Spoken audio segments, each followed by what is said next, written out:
Today's video, I'm going to teach you how you can get an interview with anybody. With video being so popular today, this is going to help you to get an interview with those people that are hard to get.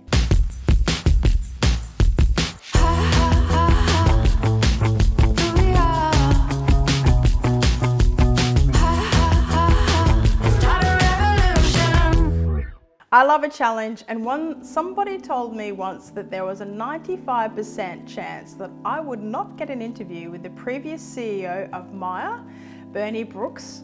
I saw this as a challenge. I don't see the obstacles that most people see. I only see the possibilities, and there is nothing like a red flag of, no, that's not possible, as a challenge. Now, when I look back, I've interviewed people like Richard Branson, Rupert Sheldrake, various rock stars and celebrities. So now it's time to find out what it takes to get an interview with anyone. After 2 phone calls, I landed the meeting with Bernie Brooks. Once I got the meeting, I freaked out, but I got the meeting. This was back in the day when there was no Facebook, Instagram, and I was bad at selling and marketing. I think it's a really important skill to have, especially as video content is growing every day and everyone is becoming an everyday journalist. So between you and I'm going to share you my thought processes behind getting an interview that I want. Firstly, I want you to know that you can interview anyone. And if you have something different and interesting to talk about, go for it. No one wants to talk about the same things over and over again. If you have a unique spin on things, people will find you interesting.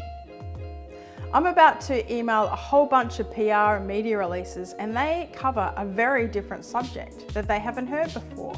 So they'll be interested.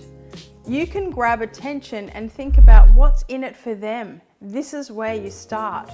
In every interview, I have always thought about what is in it for the person first. I normally come up with an exciting idea, so interesting that they are curious and it was too intriguing for them to pass up.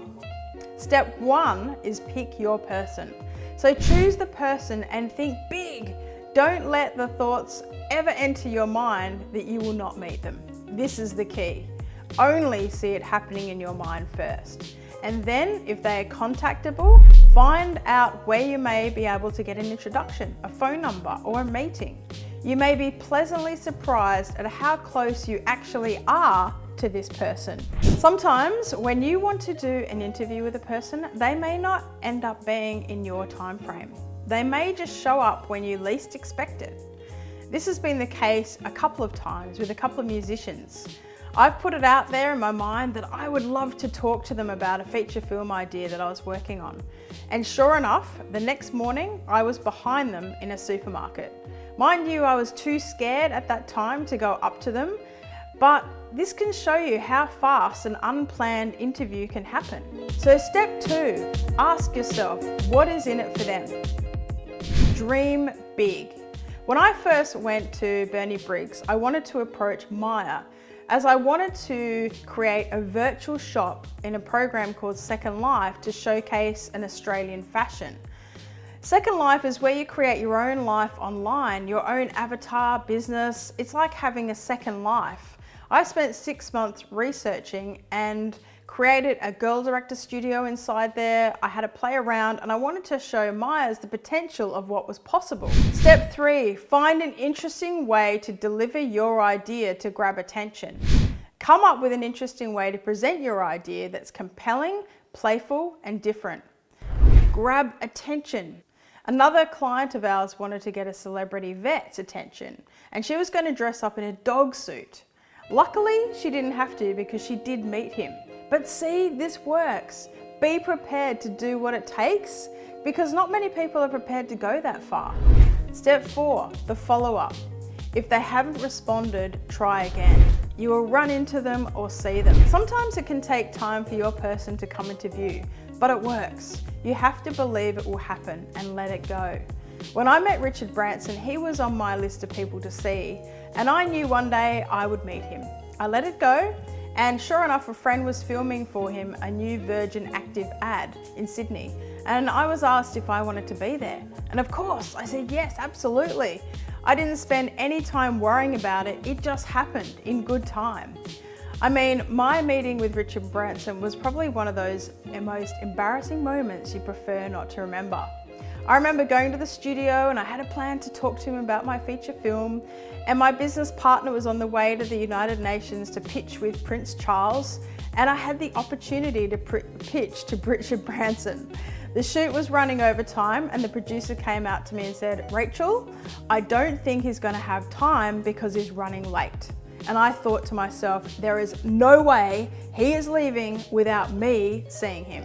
So as soon as he finished filming, I walked into his room after a few minutes and the poor guy was in the middle of putting his pants on. Talk about first impressions. I was so nervous, I said my piece anyway. It was my worst pitch. The poor guy still had his pants down, and I was so impressed with how he dealt with it because he still said, "You did a really good job at pitching." And I just thought, oh my God, that was just, poor guy, what was I thinking? But he may never forget me because I can always bring up that time behind the ironing board when I pitched to you. He may always remember that. Sometimes your interviews won't go as planned, but next time I know what I need to do.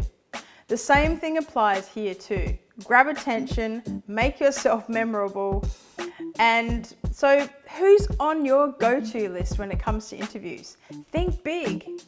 Now think bigger. I'm Rachel from Girl Director, and I'll speak to you next week. So make sure if you like this video to comment below. I want to hear the people that you would love to interview. You never know who knows that person on the comments. See you next time.